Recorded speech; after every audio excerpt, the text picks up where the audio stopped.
खनजिथा बर' आं बेरलांमारि अदलागुरि गामिनि पस्ट बदियागुरि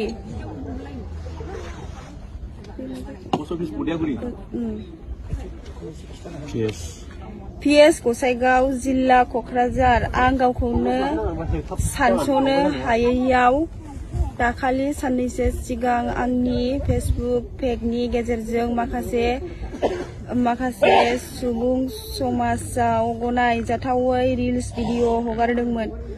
बिनि सायावनो आं दिनै उनफिन सानफिन साननानै बर' हारि आरो बर' समाजनि गेजेराव आंनि गाज्रियै भाइरेल भिडिअ हगारनायनि सायाव खर' गंग्लायै निमाहा बिनाय जाबाय।